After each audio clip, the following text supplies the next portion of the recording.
Just another Saturday night.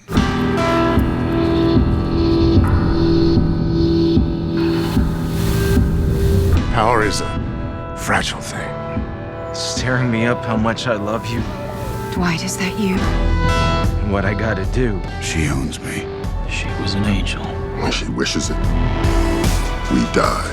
One of these days, she'll pull the trigger. It's a good game. You keep asking for it and asking for it!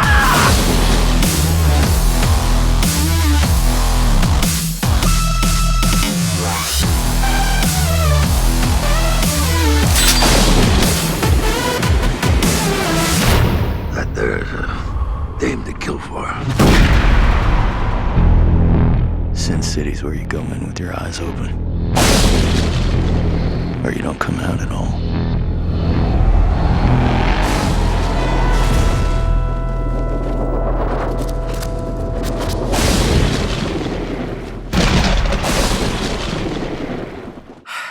You know, with 300 and 300 Rise of an Empire, at least both the men and women get naked.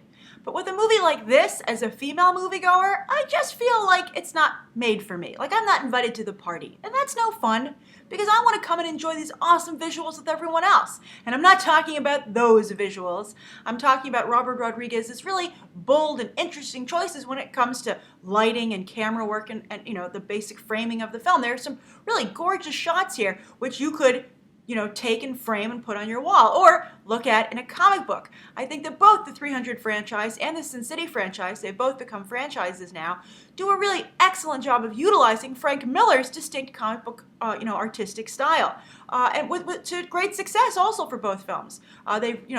Sin City not as much as 300, but still, certainly with, registering with the public and becoming a part of like the pop culture landscape. So it's interesting to see them both being revisited around the same time as well.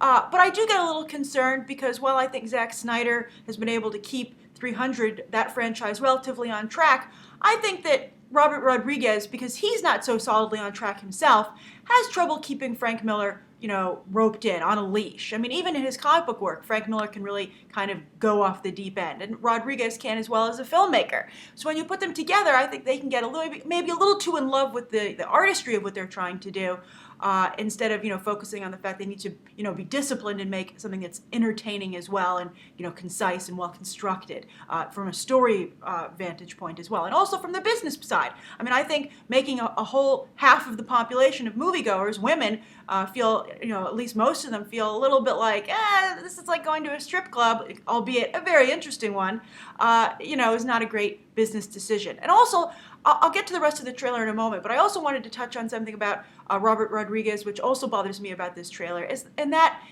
lately I think he's kind of like been focusing too much on being able to make a movie on the cheap. I mean, I think it's great that he can do a low-budget film and not make it, and he used to be able to make it not seem like it was that low budget, and I know it's kind of his calling card to be able to do that, but in this trailer there were shots that they looked cheap. They looked like a fan-made film, not a professional endeavor. And I think that Robert Rodriguez really needs to watch that.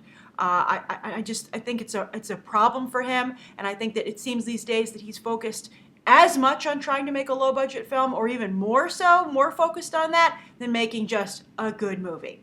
Now, as for the trailer itself, obviously it has a cast to kill for. I'm a big Joseph Gordon-Levitt fan. I'm a big Eva Green fan, and I think both of them are really going to excel in this type of movie. I think they're both very game actors, and I just think they're going to do a great job and really just roll up their sleeves and try and make this something great, which is always, a good place to start.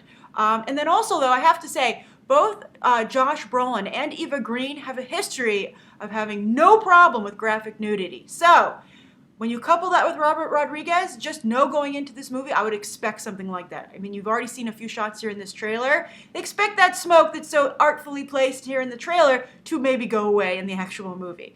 As a moviegoer who's not totally into that, that's a big red flag for me. So I'm just curious to how you guys feel. But, I do appreciate this as a film noir, as a modern take on that classic genre. I think that's a really great idea, and so I want to root for it. But because of the graphic nudity, and it's just so, almost like a male magazine, it's just so in that that area, that I feel like the only way I can appreciate this movie is from a distance as a cinephile, but that as a cinephile, it bothers me that it looks so cheap and that they seem to be cutting some corners. So Robert Rodriguez is trying to kind of like back me into a corner, and he's not allowing me just to enjoy this as eye candy as I did 300, as you can see from my review. And so just trying to, grade it from a merit point and from an artistic point of view, then those other problems crop up. So I'm curious to how you guys feel. Guys, are you totally cool with this? Is he really, does he know his audience? And other female moviegoers, do you feel as off-put as I do by this, focus on nudity only on women? Does that put you off at all? Or do you think I'm, that's just me? So write your thoughts down below. And I'm curious to see how you guys feel about this trailer. And you can check out more episodes right now.